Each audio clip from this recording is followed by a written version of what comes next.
What if the biggest career mistake you're making is waiting for your company to invest in you? Too many designers hit pause on their growth until a boss approves a budget or HR signs off on a conference. But here's the truth. Leaders don't wait for permission. They invest in themselves first. And today I'm talking with Yao Adantor about why owning your education is the key to unlocking leadership, growth, and long-term impact as a UX professional. So stick around because this one might just change how you think about your own career.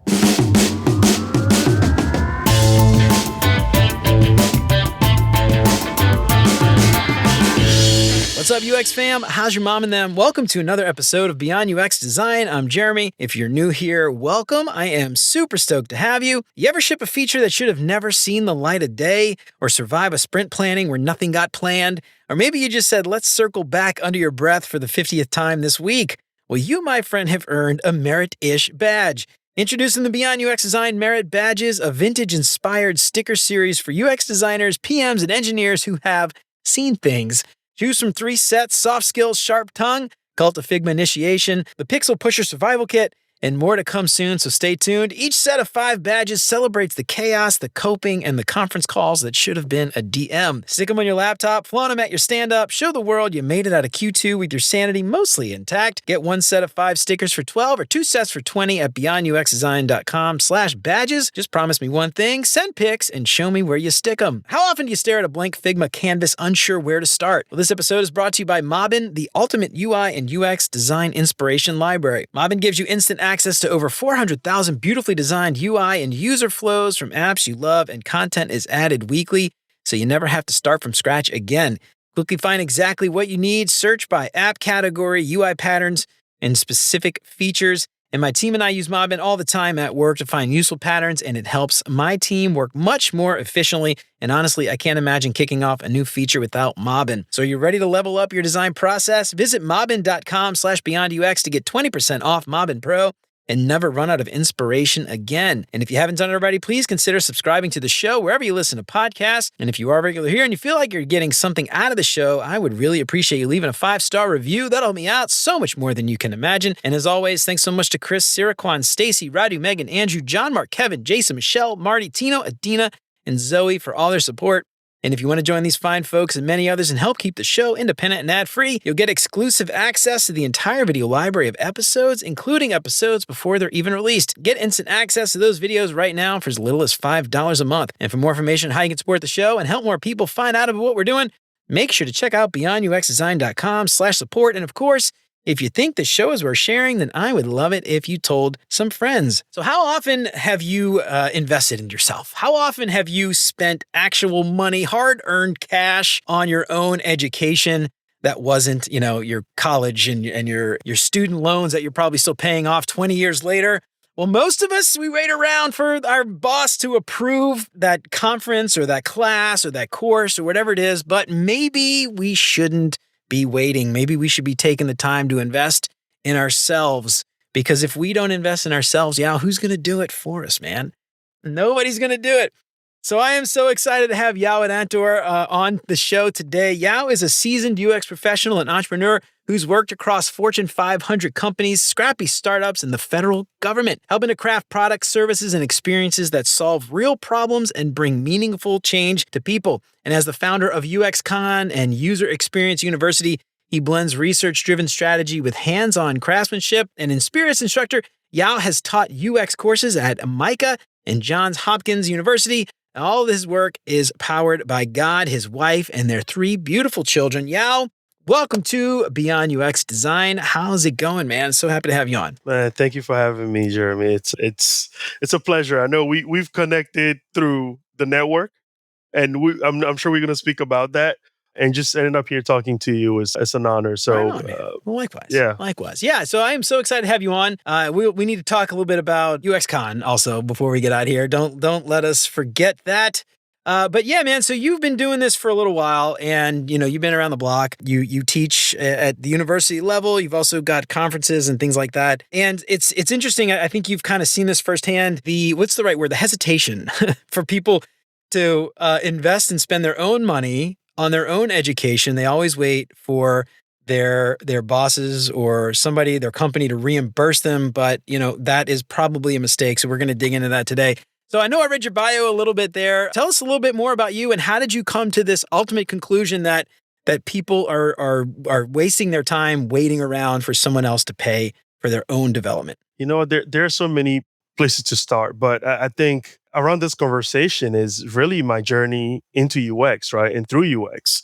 So I'm a guy that I have a degree in psychology. And one thing I didn't want to do in school, I don't exactly know why, is I didn't want to be maybe a therapist or something like that. I thought there were a way to use psychology in business. So in high school, I got into this program called, the AP program I live in Maryland, and they had this AP program where I study industrial psychology. I was lucky enough to keep it going through college, and that really set me up for user experience. I had no idea what user experience was. I remember in school, they would bring this guy that would tell us, first of all, our school is interesting. They brought this guy that made us believe that we're the friendliest school in the nation. And actually, that whole assembly, there were no fights at our school, really. It was incredible. It's like a huge psychology thing they did on us. But the truth is, it is. I mean, they also told us the jobs that we were having in the future are not here yet. And it's true, right? Like user experience wasn't something I ever heard about in high school, even in college. I graduated, started teaching, did this teaching program for a nonprofit at a time, and then moved to Germany to train. I was a professional athlete for a little bit, so I wanted to move to Germany to train, and I was supposed to study sports management. Luckily, it didn't work out. Luckily, it didn't work out. So I ended up in user experience, and when I came across UX, it was this really, sitting around talking, and somebody say something, and that drove this chain reaction into looking at, are people using psychology in different ways? Oh well, one way they're using it is user experience. So head first. It wasn't. I didn't look up the salaries. I just saw that it matched everything that I ever thought was possible with my psych degree. So I jumped in. And from that day, I mean, we talk about investment in your career, in yourself, or in your passions. I mean, I started investing right away. Actually, one of the first classes I ever bought was on Udemy. It was Joe Natoli, who was a keynote speaker at my conference last year. So long story short, right? Like the investment kind of started right away. I never kind of looked back at, I don't know, how much this costs or how was this. I mean, nobody had money. I was a college student, just got out of college, but barely any job. So it was really investing in your passion. And I mean, that's how we got here, even to this conversation, right? It's investing to go to a conference that I thought was interesting in Europe, meeting someone like Julian De La Mancha, which told me Yeah. about you, where then I looked you Oh, up and then ended up here. So right. So it's the investment in yourself is not just, it's not this direct feedback that you think it is. It's this seed that produces this tree that keeps on just giving throughout your career. So yeah. yeah, man. Yeah, it's true. As somebody I'm not going to say this about myself, but thought leader, I guess, quote unquote, like going conferences and things like that seems like something I would do all the time. And yet for me personally, man, I have been to very few conferences and I also wait around until my boss or somebody else can pay for it because who's got thousands of dollars to pay for that stuff?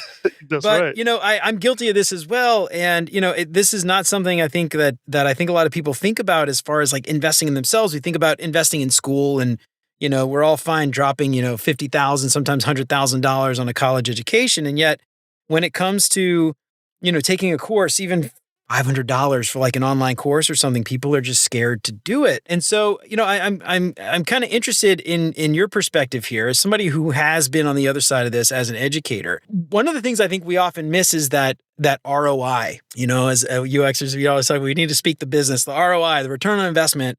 We think about that as far as like features and stuff that we're building, but when it comes to ROI on our own investment in ourselves, I think we are often slow to invest. And I'm curious, just like the problems with that, the outcomes because of that. What are some things that you've actually seen as an educator that people end up seeing because they fail to invest in themselves? Yeah. Look, first, it's hard to connect. That's one. Two, the most successful students. I mean, actually, graduate student, people are older than me, right? Like, or my age and more.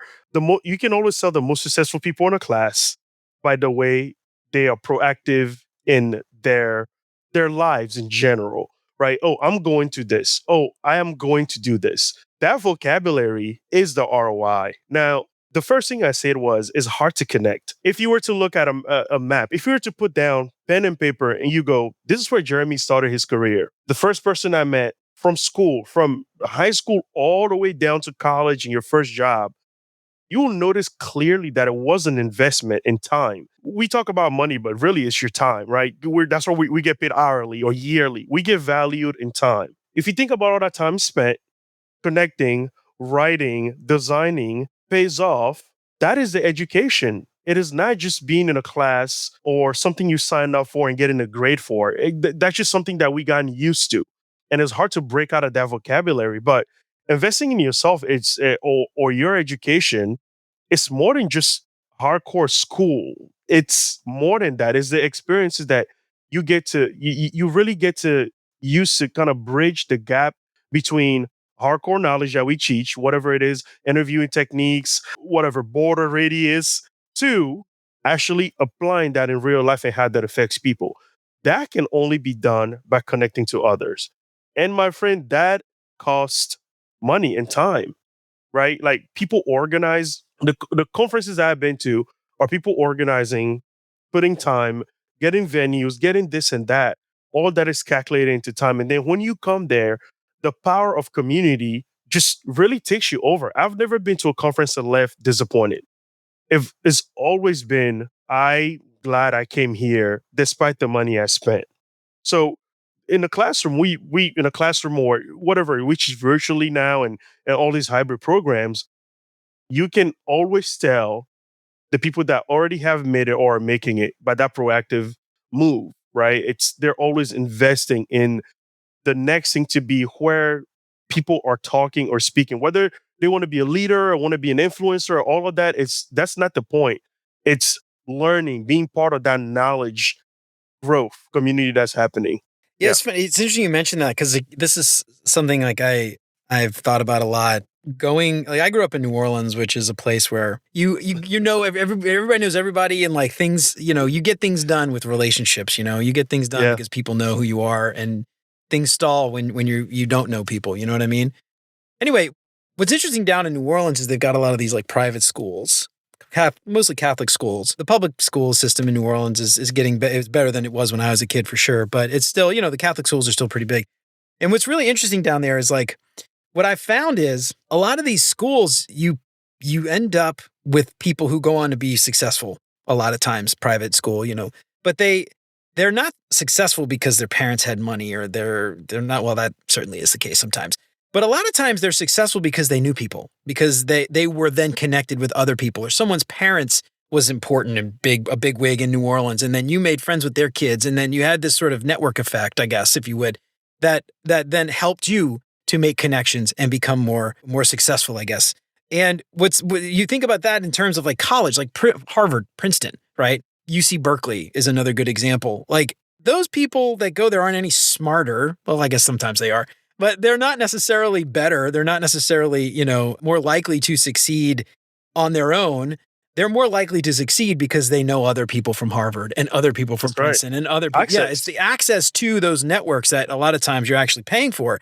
And you could compare that, like you said, to conferences where going and learning, listening at a talk. I've actually heard so many people that talk about like how, when they go to conferences, they don't even listen to the talks. It's all really just like the networking events afterwards is where the beauty happens. And so it's really interesting. You mentioned that this wasn't a question. This was just sort of a commentary and comparing it to that. But when thinking about education stuff, like those private schools, obviously, look, man, I'm not going to deny like certain level of access. You have to have the money and stuff to get in there. But those people, like I said, they're not more successful because they're any better than anybody else. I think they're often more successful because of the network that they've built over time. Anyway, I don't know where I was going with that. Not a specific question. I don't know if you have a comment or anything on it. You go right. You go down the right line, right? I mean, being at a conference is seen as education, right? It's rolled up as education, and it is because education is wherever you are and other people are sharing knowledge, common ground,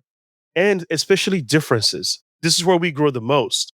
So investing in that is not seen, right? If you put it on the paper, it's like, oh, well, I'm going to take this course and get this certificate, or I'm going to go to a conference. It seems like the certificate sounds like a better idea. Someone approved this for me. But when you go and approve yourself into that education and you know how to speak about it, it's the reward is infinite of the people that you get to meet and mingle with and just again be around. One thing I always say, and you mentioned at the end, is like I don't even listen to the talks. It's like I go to conferences, I get back on the plane, I don't remember any of the talks, but I remember everybody I met. Yeah, yeah, You remember every single person you met. You probably don't remember the talks. That's true because there's a lot of information overload going on. But you remember, I mean, almost every single person that I've spoken at UXCon has been someone I met through being in person at one of these yeah. things. So we talk a little bit about like leaders, they sort of, take charge and they kind of do their own thing, which, kind of leads us to this other thing people throw around a lot is like, this entrepreneurial mindset. Like, I think you could equate like leadership and entrepreneurial mindset, like go-getters, they get things done. And I've used that term a lot, but then there's also this term of entrepreneur where, a lot of times people, especially who work at big companies, they think, well, like, oh, I got this process and red tape and, all this stuff. But you brought up something really interesting when we talked a few weeks ago about this idea of having that entrepreneur mindset as it relates to education and figuring out like how to make it happen, whether or not you have to get the money or you got to be scrappy with it, but taking that entrepreneur mindset and applying it to your internal role and figuring out how to get things done. I wonder if you could talk a little bit about that, like how people could be take that entrepreneur mindset and apply it to this concept of educating themselves to better themselves and not waiting for somebody to write them a check or an expense report. Absolutely. I think that vocabulary that we look for and like, we need to speak and understand more business folks is really hard to read about and easier when you can feel it. If you ever try to start something and failed at it, or people didn't buy, people didn't just sign up, or you didn't close the deal, you understand right away what the leadership at your company feels and what they really care about. Like even the word entrepreneur, I didn't really like that word because for me, it related to hustling. Like you're just doing random stuff, trying to make money. It's part of it, like starting stuff and leading stuff to make money or some kind of dividends. But we all know that by the end, I mean, everyone is on this linear journey to death, to be bleak. By the end, the stuff that you remember, at least about, did you make $1 here or there doing that, or the people, what you were with, what were you able to build, how you were able to serve people. There's a tremendous amount of joy in that. So when we talk about this mindset of creating, being a leader, the last thing I say to my kids when I drop them off at school is, we'll get to the car, we'll pray, we'll get to school, and I'll be like, be a leader today. Be a good leader. It doesn't matter. In the house is a leader. And I have 3 girls. Everyone is a leader. First, leadership is about leadership of self. I think when we say that word, it scares a lot of people right away because this management thing comes into that vocabulary, right? Or having to make people do something, be in a spotlight. Some people necessarily don't want to do that. That does not mean you're not a leader. You're probably more of a leader then being in the spotlight is a characteristic of your personality. You can happen, you can grow into it, you can learn it. But leadership is like this central thing that every single person, whether you are in a spotlight or not, can take on. And when you take that on to entrepreneurship mindset, starting and then into work, into your project work, you sound different. You have a different go about you when it comes to getting stuff done. So when we talked a lot in the industry last 5 years about understanding business language, speaking it more. You start to see that if you try to apply it anywhere in your life, whether you're doing something nonprofit, UX University is a nonprofit. UXCon is a nonprofit or organization that we boost to do a lot of stuff. Even at that level, you start to understand quickly the kind of heat that maybe your boss, their leaders, the CEO of your company must be feeling when it comes to getting stuff done and providing for people. Everyone at the company is being paid. Someone has to work for it. Someone has to speak.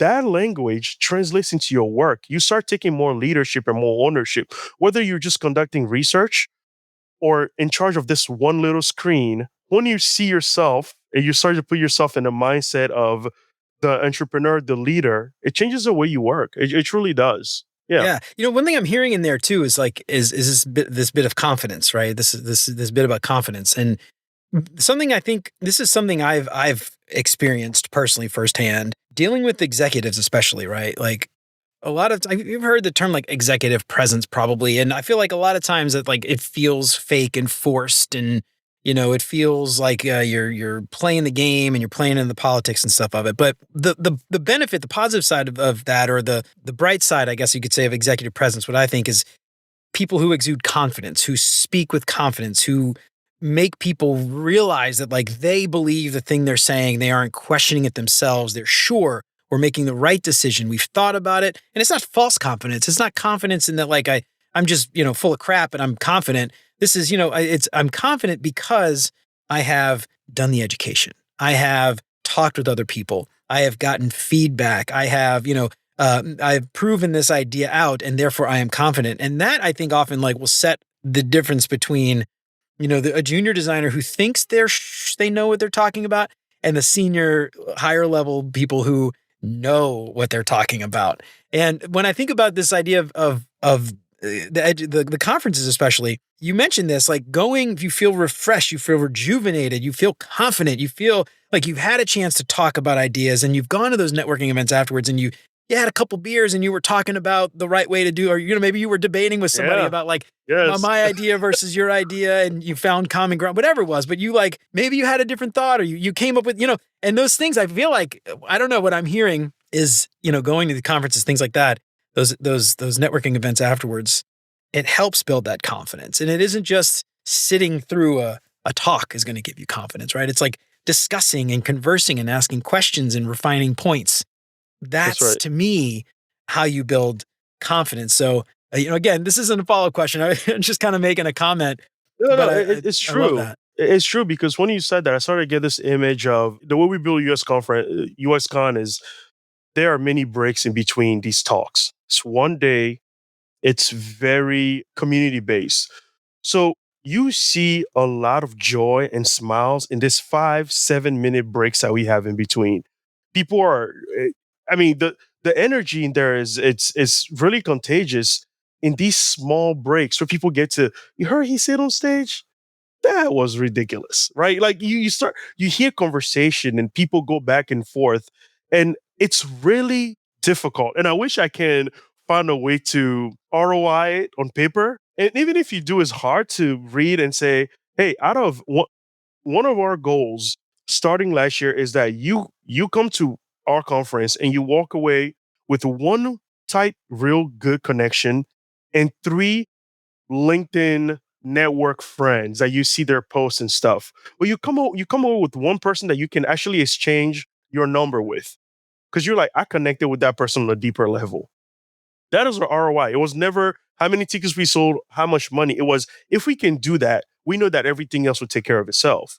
So how do we how do we put money to that? How do we put money to connection? How do we put money to or ROIs, whatever it is, to being able to speak to someone helping you out in time of need or just awakening you a little bit? It's those are the juicy Yeah, I moments. love that. So that's interesting. That's like a metric. How do you measure that somehow? Is there like a survey you Well, sent out? I'm curious. we're Like, trying to figure it out. We're going to do a survey this year. Last year we said it and we didn't do a survey. This year we will, right? Like a couple of weeks out. And surveys are notorious if you're a researcher, notorious for people not caring about them. But we really want to measure, did you make a connection here? Did you find someone alike or so different that you're like, I want to connect to that person. They think differently than I am. And the polarity between you two or between you three or four seem to be something that I can grow from.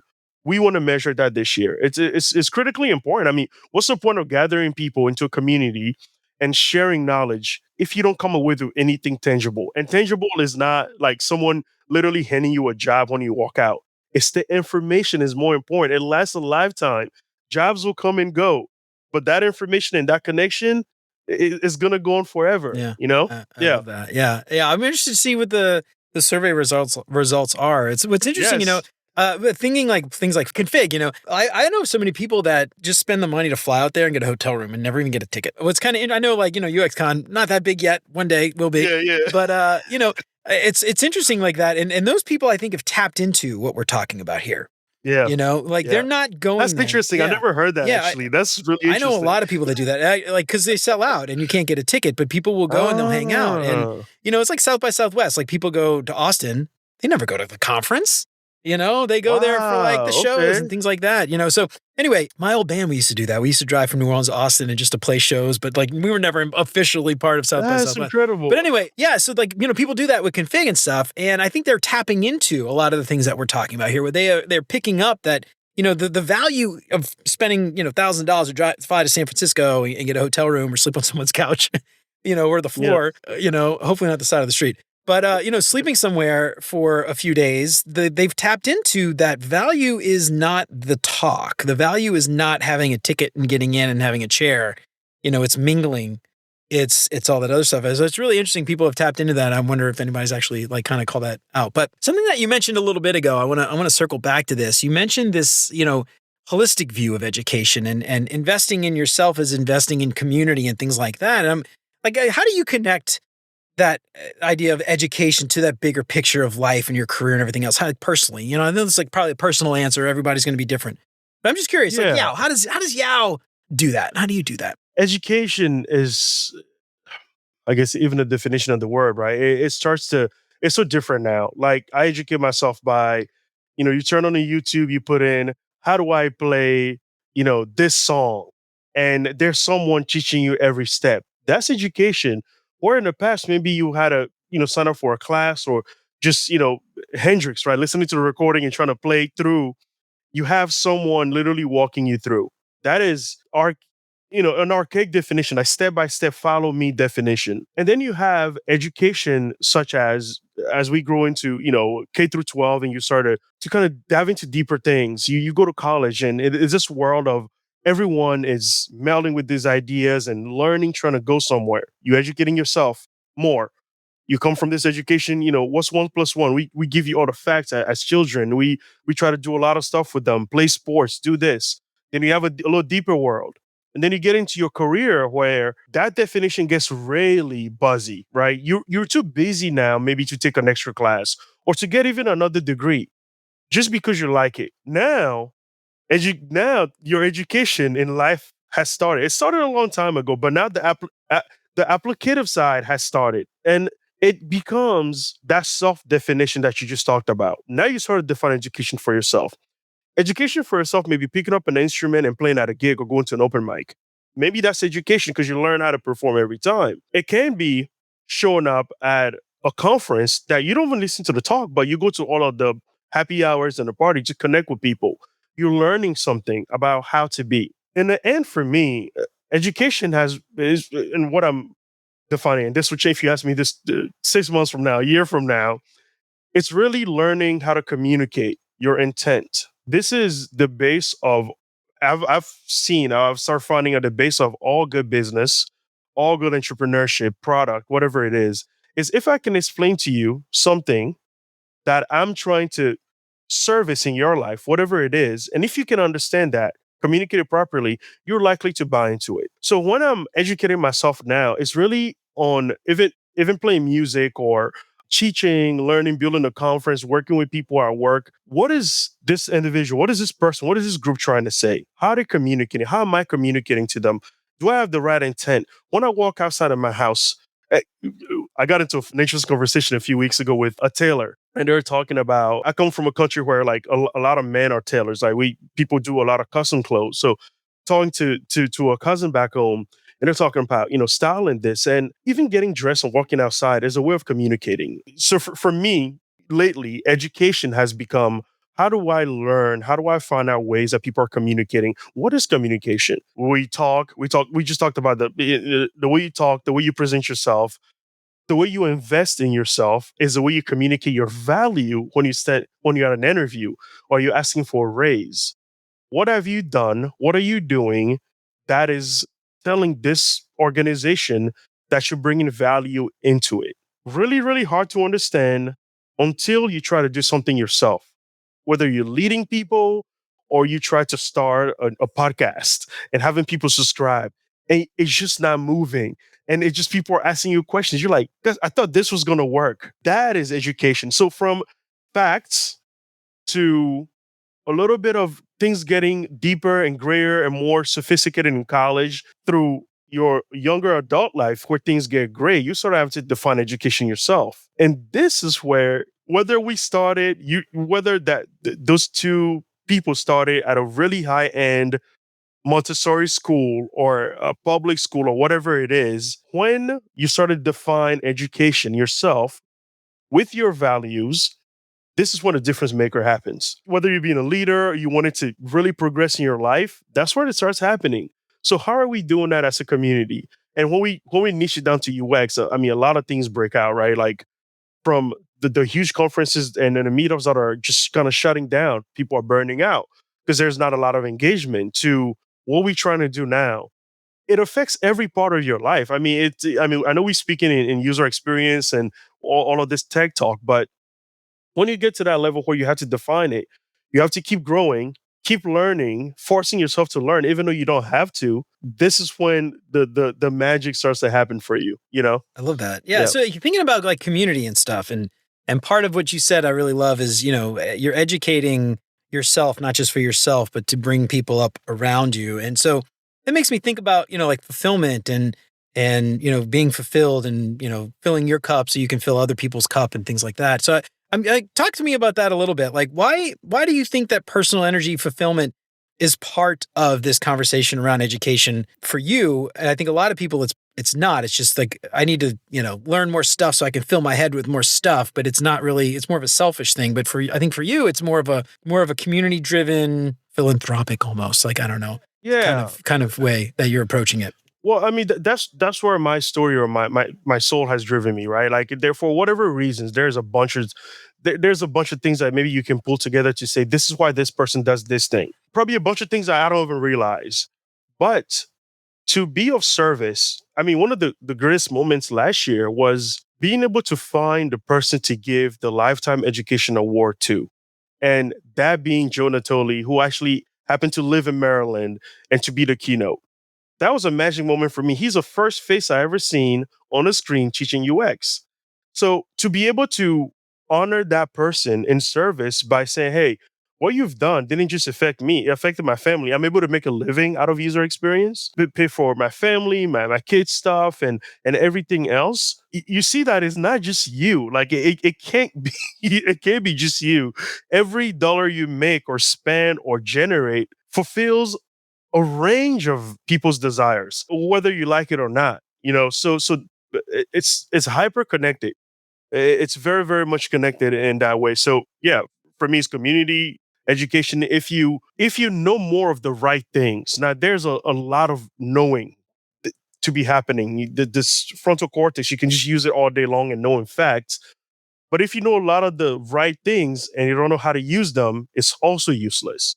If you know just a little bit and you use it for maximum gain, it's very, very life changing across a spectrum of people, family, friends, work. Everybody benefits from you growing. Yeah, absolutely. Yeah, I love that. Yeah, that's like, something I hear, you hear the term a lot, fill your cup up before you can fill other people's cup up. And I think that applies so much to this idea of education, like how do you get to do these things with your family if like you have gone out of your way to make an effort and do it yourself and not wait around for someone else to do it for you.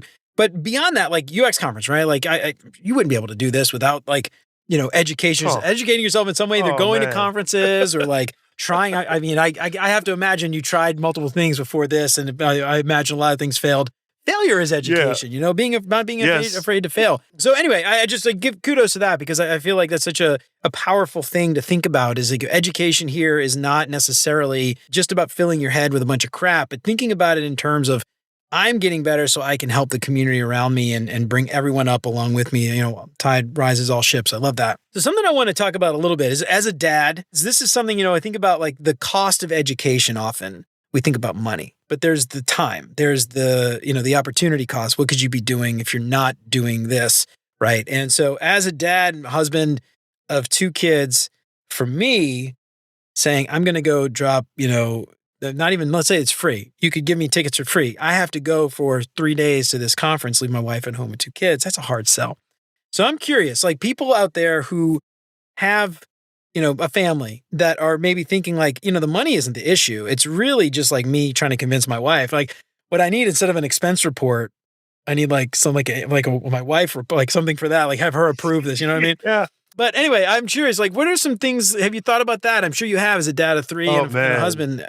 How do you justify that? And when it's not even about the money, it's about the time. it's so tough. I mean, it's just tough. Like, I don't think when you talk to folks with kids that are older, I mean, mine's are all really young, all under 5, right? So like it doesn't get any more. I mean, you have to be there, right? My coach once told me, he's like, once you have kids, like it goes from you to being about them. So everything is in relation to them. So when we think about starting a conference or we're doing something, my children are often there listening and watching. They know about the conference. I got them little shirts. They're starting to understand that you gather people and you do things for people, and you take all of that I need away from yourself to what do we need. So we go education. I mean, we talk about education and people, families going grocery shopping together is an education trip, even though it's super annoying with younger kids to go grocery shopping together, as you know, and all of that stuff. And when we thought about the conference, and we're like, even with the complimentary tickets that our sponsor was able to help us share this year, I mean, there's so many responsibilities. It's okay. How do we pick the right day? Okay, maybe if we pick a Thursday, we think the person will take the Friday off and maybe take some time with their. Maryland is beautiful in the fall. Maybe take some time with their families in October if they can afford it. So okay, so that makes this thing maybe more of a regional thing. So we know people can drive and take that time. It is super complex. But at the root of it all lies this term of sacrifice. When you do leave home to go accomplish something as a parent, man or woman or whatever it is, you are sacrificing, you are valuing their time. Because, as you say, that time at a conference or at a meetup, you can be spending with them.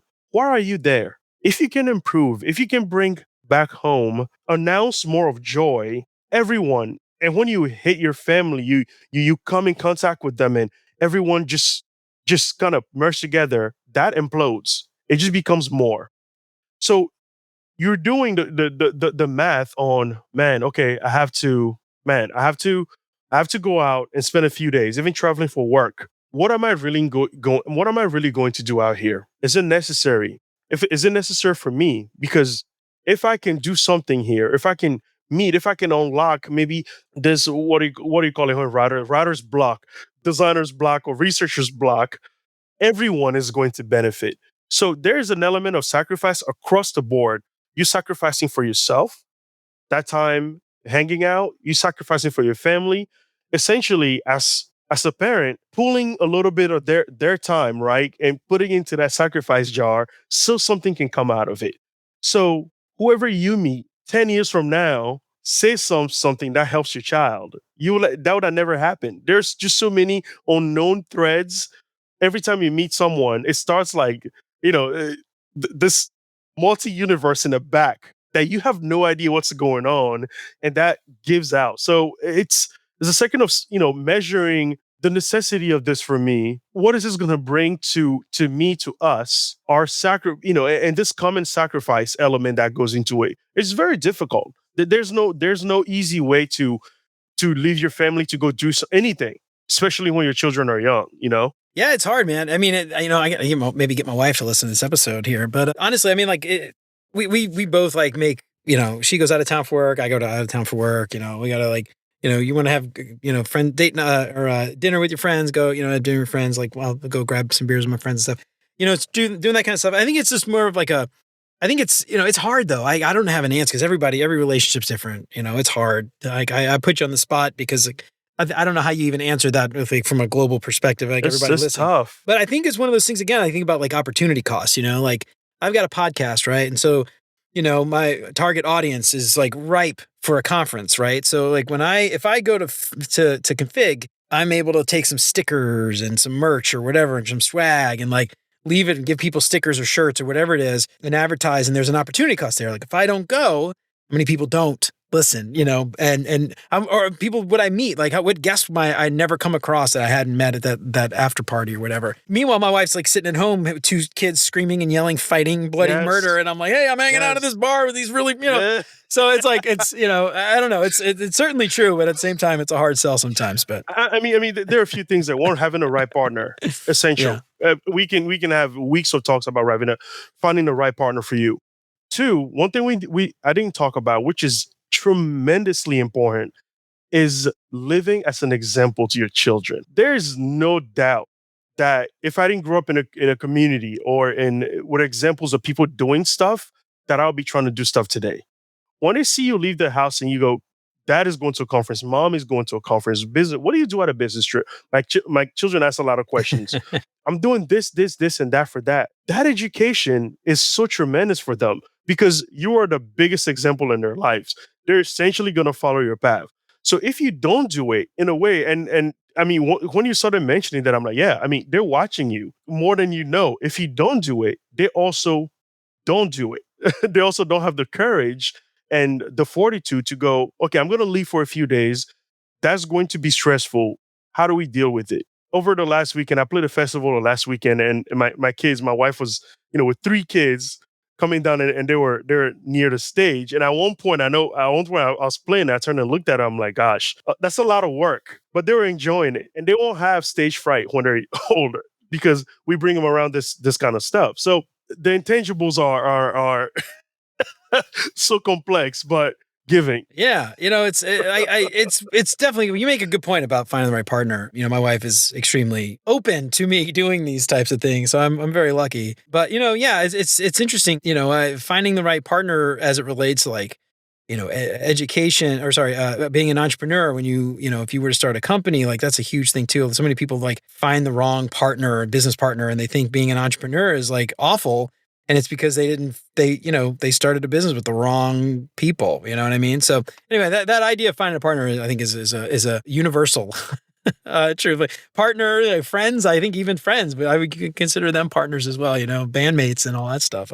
You play music with, how that goes. But anyway, all right, man. So this is awesome. So I want to, like, we've been talking for a little bit. We got to get you out of here, get you to work. I got some questions I like to ask all my guests to help my listeners get to know our guests a little bit better. But before we get out of here, I want to talk a little bit, just anything we didn't get a chance to talk about, anything as it relates to education that you think is just really important we need to touch on before we get out of here. Really nothing. You have to take the chance, right? I remember starting my first big US gig, and I was so blessed just to have a budget, but I blew past that budget, and I didn't look past it. As soon as I got confirmation that, okay, that I can do something, it didn't matter. The money that I was saving and keeping an account to what I'm doing now, it's the only reason why I can do these things because I was able to step out of the box early on. So it's an extremely difficult time globally for everyone economically. Things are getting more expensive, and wages are barely keeping up, and everything else people are complaining about. Life in general. It is my response to that is push harder. It's the only response. The other way, you're always thinking about it. You always stress. You always have some anxiety about life. Where I can go forward because at the end, like I'm talking about, the sometimes the joyous end is to living old and getting to die, like, peacefully, Very, very deep. right? Yeah. Yeah. But on that journey, how else are you going to spend it? And you necessarily don't have to spend that UX con, but you have to do something. You have to do something, whether it's your career, whether it's doing something that scares you a bit. Things equal out themselves how the universe meant them to. So it ends up being okay. So take that chance, right? Especially in tough times. Let's be proactive as a community. So whenever I get to get on LinkedIn, I see all of these stories of people maybe getting laid off. Maybe the last 18 months was heavier, or 24 months, and all that. It was a bit of despair. So that even got me to switch into a nonprofit and go, okay, well, this is what it's telling me. This is what the market is saying, that you need to help more to sustain the career, not only to the people that are in and that will retire in it, but if we don't support the bottom, they don't grow, there will be none of that, essentially. So anyways, man, it's this is a great conversation, and we can have it for hours. But yeah, we can do it I together love it. for I love sure. it, man. All right, awesome. So you mentioned UXCon. Before we get in these questions, let everybody know a little bit about UXCon, what's going on, what's happening out there. Give the conference a plug, man. Oh man, UXCon is a tremendous gathering of the right people at the right time every year in Silver Spring, Maryland. And we build this conference not to come here and push more facts into your head and to what are you going to have to go do at work and this and that. But we build as a community gathering event. All the talks are built around inspiration and connection, inspiring and connecting with people in the field, people coming outside. Last year, my parents were there and they're civil All engineers. So right, yeah, that's they awesome. loved it, right? Like connecting, we build tools for them, right? Like you build for people outside of your job. They're out there. So our conference is really built around this theme of inspiration and connection, bringing people together. And when you come, you are sure to leave with one really tight connection and a broader group of people that you're starting to build this work family, this journey along your career with. So uh, a lot can be said, but go check it out. We're inviting you. If you are in a difficult time, contact us. We have complimentary tickets. By the fact that Great Question was able to sponsor us this year, we can do that. We can feed into the community and make sure that we're doing right by everyone. So we invite you to UXCon. Come join us. Come on October 9th, 2025. Jeremy's going to be speaking there and hosting a panel. I'm excited for that. People love the panels, by the way. The panels I were think like they're the fun. most Yeah, I love popular them, dude. things Yeah. last year, so I love that. Yeah, I'm hoping to turn it into kind of like an extended Beyond UX yes, episode. It's gonna be fun. that's Yeah. what I'm hoping for too. Yeah, it's gonna be fun, man. I'm gonna put as much effort and prep into that panel as I do every episode. No, I'm kidding. No, you guys deserve better than that. I'm kidding. All right, yeah. Well, this has been awesome, man. Check out UX. What was the URL again? UXCon. It's a uxconference.org. uxconference.org. UXconference.org. Check it out. Get your Yep. tickets. And I think I have some tickets I got to give away. You do. Yeah, I got You some do. tickets I got to give Yeah. away. So we'll have to come up with a good giveaway for this. I don't know. I'll think about Yes, that. Actually, let's see.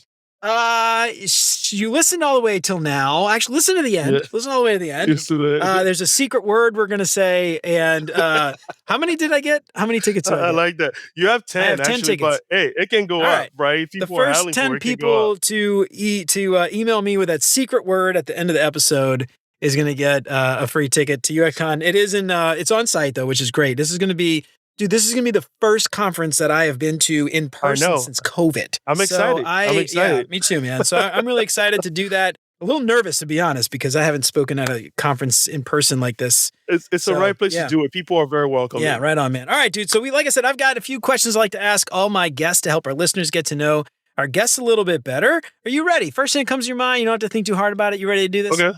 All right. Let's do it. First up, what is your favorite non-design book?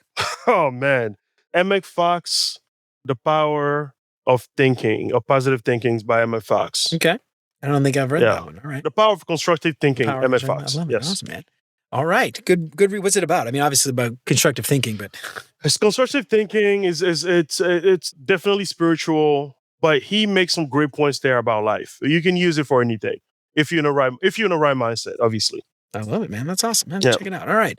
Next up, what is your favorite non-design podcast? Man, I'll be honest, I don't do many podcasts. My attention span, I just do a lot. Hey, I I don't just do a lot judge. of, I don't judge. I do a lot of Audible, but I'm listening to music most of the time. Like if I'm training and stuff like that.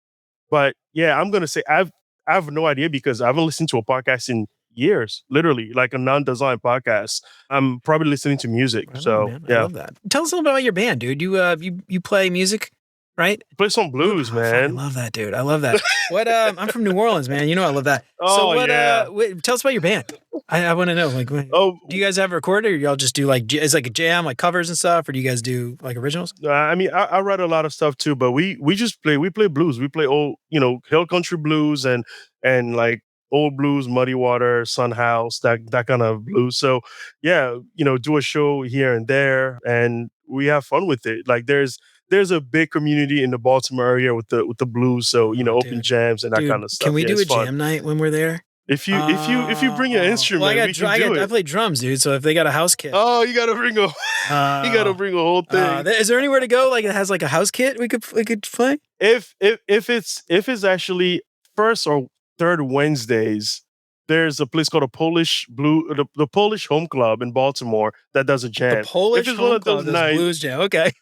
I know, hey, it's I'm it's judged, just man. like it sounds, I as love wild as that, it dude. That's sounds. awesome. Yeah, Yeah. right on, dude. Oh man, I really. So my old band, I had a bunch of bands, but one of my old bands back in college was called Torn and Frayed, and it was like an old blues rock Oh, band. And that's cool. we did like just bluesy kind of. We would do covers, but we did a bunch of originals as well. Oh, But very this was all nice. like before social media and stuff. I don't have videos, any of that stuff.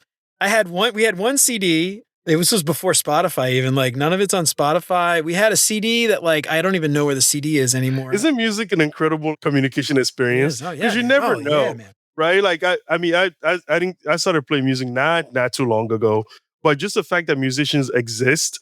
I mean, once you get into like musicians, you get to know them. You're like, this is wild. Like the fact that you can communicate with Dude, the yeah, instrument. like I played a lot of like, I don't want to say I was very good. I was terrible at it, but jazz, like a lot of jazz bands and things like that. And back in the day, I would play, and yeah, like just like kind of listening. You kind of feel it, and you're looking at each other, and you're like talking without It's talking, and you're all like, and you're jamming, but you're like, there's no that's right. set song. You're just kind of all playing whatever, but it all just works. Yeah, there's just this silent communication with musicians. It's Yes, amazing. yeah. All right, next up, what is your favorite meal? I would say right now, cabbage and catfish. Weird combination. No, dude. I Like don't know if smothered people. cabbage, like southern, like fried Yeah, catfish, or like catfish yeah, fried cooked. catfish. Yeah. Oh yeah, dude, Fried that's not catfish. weird. I've been doing some catfish and cabbage. It's so just a nice Yeah, pairing. dude, I love that. Yeah. So we moved from New Orleans, up to the Midwest, like Ohio, Northern Kentucky, Cincinnati area, and they don't do fried catfish up here, man. It's it's Yeah. like everything is like beer battered cod, which is like not bad, but it's not like crispy, cornmeal breaded catfish. You know what I mean? Man, It's just not the same. that food in New Orleans is very good, man. Every time I get around that flavor, the seafood boils, yeah, dude. and that Yeah. is Yeah. delicious. Oh man, I love good fried catfish. All right, next up, what's your favorite vacation spot? Marrakesh, Morocco. So I met my wife. All right, Morocco. I would love Yeah. to go to Morocco. I've never been, dude. It's very But nice. I hear it's beautiful. Beautiful, dry heat, all that. Yeah. Ooh, love that, dude. Yeah, it's right Yeah. there, like right across too. You like hop over to Spain real quick. Beautiful beaches and right. stuff. Man, amazing. That's right. All right, last question. What is your favorite design tool that is not Figma? I'm gonna say PowerPoint. There's a lot you can do with PowerPoint. Communicate. You can communicate with PowerPoint. It's you don't need to do too much. But you know what? Actually, I'm gonna retract that answer. Not retract that. I'm gonna add to it. There's an app called VLLO that I do editing, just video editing on, like on my phone. It's incredible. All right. It's a great design. What is it called? Velo? VLLO. VLLO. Velo? How do you pronounce Yeah, it? just Velo, Vilo? I have Huh? no You idea. Make up your own vowel. All right. Yeah, no idea. But you can just Velo. like how much you can do on a phone as far as video editing is incredible. Yeah. So That's awesome. yeah, it's a great design. I haven't heard of that one before. I have to check it out. All right. Yeah, this has been awesome, man. Amazing conversation. I had such a blast talking to you today. This has been really fun. Before we get out here, one more time, all your URLs, everything, let everybody know where they can find you, and we can get you out of here, man. Absolutely. I mean, uxconference.org. It's the main place that we're on right now. But if you're on LinkedIn, we're on UX University, UXCon. You can find us. My name is Yao Adantor. So obviously you can find me very easily, but we're very easy, very simple to find. Just reach out to us in any way you can, and talk to us about your project or your partnership or whatever it is. Awesome. All right, man. Yeah. Well, this has been a lot of fun. Yao, don't forget to check us out. What's the dates again of the conference? October 9th, 2025, October 9th. from 9 to 5. 9 to 5. And then a happy hour after. Yeah, you're That's right. going to be That's nice. it. So, if you can't make the conference, you can get a ticket for free by listening to the end. Let's see. What is that secret word? Let's do blues. Blues will be the secret word. All right. So you email me blues with whatever subject you want. I don't care. First 10 people that email me with the word blues in the subject or even anywhere in the body, check us out. BeyondUXDesign.com. There's a contact form, or hello@BeyondUXDesign.com. Shoot me an email. You get yourself some free tickets if you can make it out. October 9th, Silver Springs, Maryland, right outside of DC. Come hang out. It's going to be a dang old hoot. Yao, thanks so much for coming on, man. I really appreciate it. Thank you. Thank you, Jeremy, for having me. Appreciate it. Well, all right, y'all. That's it for Yao and me for today. I hope we helped to convince you that paying for your own education is a valuable investment. Don't wait for your boss to approve an expense. You are only selling yourself short. But what has your experience been? Have you paid for education out of pocket? How do you think it served you? Let me know what you think on LinkedIn or shoot me an email at hello@beyonduxdesign.com. I'd love to hear from you. If you like what you heard today, don't forget to subscribe wherever you listen to podcasts. And if you feel like you're getting something out of the show, I would love it if you left a 5-star review. That would help me out so much more than you know. And if you know somebody who might find any of this stuff useful, then why don't you tell them about it? That would be fantastic. If you listened all the way until now, then you've definitely earned a merit-ish badge. Whether you survive tricky team dynamics, Figma fiascos, or pixel-perfect feedback loops, there's a badge with your name on it. Grab 2 sets for $20 at beyonduxdesign.com/badges. Just promise me one thing. Send pics and show me where you stick them. Help keep the show independent and ad-free. Check out beyonduxdesign.com/support to find out how. You can join Chris, Siraquan, Stacy, Radu, Megan, Andrew, John, Mark, Kevin, Jason, Michelle, Marty, Tino, Adina, Zoe, and many others, and help keep the show independent and ad-free. You'll get exclusive access to the entire video library of episodes, including episodes before they're even released. Get instant access to those video archives right now for as little as $5 a month. And if you're tired of staring at a blank Figma canvas, Mobbin gives you access to over 400,000 beautifully designed UI screens and user flows with a library that grows bigger every week. Kickstart your creativity, streamline your workflow, and level up your design process. Visit mobbin.com/beyondux to get 20% off Mobbin Pro and never run out of inspiration again. Remember to sign up for the newsletter and check out all the past episodes along with all the show notes at beyonduxdesign.com. I hope you keep coming back for more great UX tips from Beyond UX Design. And until next time, remember, you're more than a designer because there's more to UX and design. I'll see you around.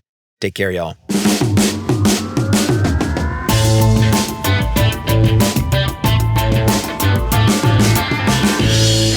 You're a dad. I'm a dad. I got 2 kids. You got 3 girls. I can imagine 3. I got 2 boys, and they're gonna be the death of me. I didn't have all this gray hair before I had kids, dude.